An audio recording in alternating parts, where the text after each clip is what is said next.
This is Larry the Bearded Wonder with World 11, and you're tuned to the World 11 Podcast Network. Press start to engage your mind. Hello, this is your host Zoe, and welcome to Mind Over Media Podcast, a podcast powered by the World 11 Network. Here's a note for all listeners. I am not a licensed psychologist, and all views from the show are from my point of view or from the point of view of my guests. Please take this into consideration while listening. Thank you. For today's session of Mind Over Media, we will discuss the video game Shredded Secrets and its connection to teen mental health. So let's all take a deep breath as we get ready to blow our minds.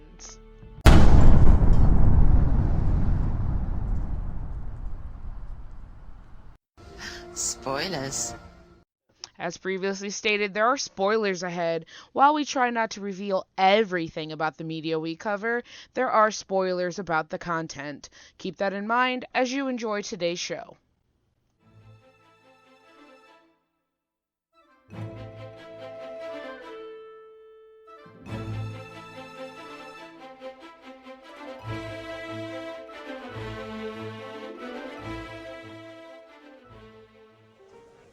Welcome to Mind Over Media. I am Zoe, your host, and today we are talking about teen mental health. I feel like this is something that is not talked about often enough. I feel like teenagers and even children get brushed off a lot because, they are kids and we tend to undermine their mental health struggles. We say that they're exaggerating or they have nothing to worry about because they're kids, and I'm definitely someone who thinks that's false, both as a former teacher but just as a person. Children are people and they have feelings and things that they go through. So we're talking about the game Shredded Secrets. It was released on December 7th, 2020, which is kind of interesting that I just now heard about it. And I believe this was released on Steam because it just recently, like within the last month, got released onto the Switch. Now, how that ended up happening, they were at Girls Make Games event at a summer camp, and they won the grand prize for their demo day competition, and from that competition, they started a Kickstarter to get their game actually out there on a system, and they got $30,000 on their Kickstarter. The game itself was made by Team Sarcastic Shark Clouds, which is a group of middle school girls. And I think that that is fantastic, which is why they were at the Girls Make Games summer camp, because Girls Make Games gears toward getting girls into the gaming industry, both engineering and developing and things like that. So congrats to these middle school girls going out there and pursuing their dream. Now, about the game a little bit. The game takes place inside of a middle school, and you get to experience the inside of 4 different people's lives within this middle school. You've got 3 students and 1 teacher, and I know that I said that we're talking about teen mental health, so we'll be focusing on the 3 kids, and briefly touching on the teacher. So one of the children is getting bullied. They're the nerd, they're the smart kid, and there is a bully named Oakley who, is bullying them, and she goes through not wanting to show up to school, not wanting to interact, and just feeling like no matter where she goes, this bully is going to be there. And that can have a huge impact on someone's mental health. You have to think about how long a child is at school. They're there probably more than they are at home, and you're getting chastised every day, all day by somebody. Who would want to go into that environment? So, this could lead to depression. Some teenagers end up taking their own lives because of things like this, because of the emotional strain. There's that huge thing with bullying that, you should just toughen up and deal with it. And I don't think that that's how it should be handled. It needs to be taken seriously, and these children need to be given help. Ultimately, she handles her issue by going and talking to the principal, and things are handled with Oakley. And then the second story is actually Oakley, and we get into why he's a bully in the first place. And everywhere that I have looked when I was studying while I was teaching says that bullies usually aren't bullies just because they want to hurt people. Usually they're hurting in some way, or they're bullying out of some sort of reaction to something else that's happening. Could be their home life, it could be, they're powerless at school and they're doing poorly, so they need to take power somewhere. There are a lot of different reasons why someone might bully somebody else. It does not make an excuse for the bullying, but there is a reason behind the bullying. And in this bully's case, he is gay and doesn't know how to accept that within himself. And it stemmed from an incident that happened where someone made fun of him for being a sissy and being weak. And he thought being gay is not what a man should be. And so because he didn't like who he was as a person, he was attacking other people. And one of the things that made it big for him was that he liked his best friend. And he didn't know how that would go. So let's talk about that for a second. Imagine hating yourself and, being gay and your sexuality, I feel like, is a huge part of who you are, whether you're explicit about it or not. Your sexuality does play a large part of who a person is.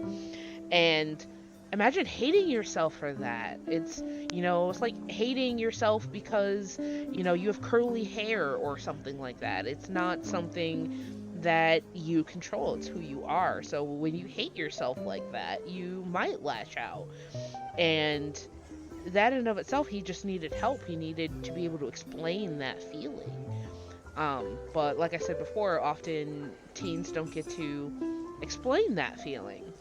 For him, ultimately, things got better once he came out, and he did tell his friend that he liked him, and awesomely enough, his friend liked him back. So the third student was something that I have seen so many times. They were somebody who was very just bad at school. They were getting very low grades. The highest they would ever usually get is a C. And school was just really hard for them. And not that they said that he had any sort of learning disability or anything. And I did think that that's what was going on, but it wasn't. And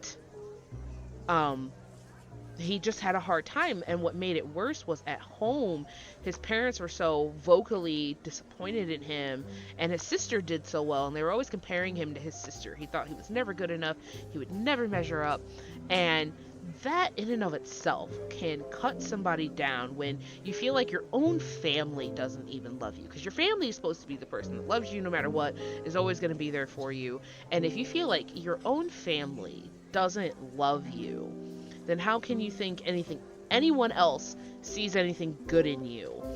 And it can really tear you down. And that's where we find a lot of students in self-fulfilling prophecies. They think, well, no one thinks I'm good enough, so I'm not good enough, and so they don't try, because in their minds they think, well, since I'll never be good enough anyways, what is the point in bothering? What's the point in trying at all? And so eventually he does go to a teacher and asks the teacher for help, and she believes in him. She tells him that he can do it, and he starts to actively, feel better about doing better in school. He took a test and he didn't fail it. It wasn't awesome, but he didn't fail, and that little bit was enough to make him feel better and move forward. Lastly was the teacher dealing with depression from a loss. They never tell you who she lost, but dealing with that depression and trying to do her job.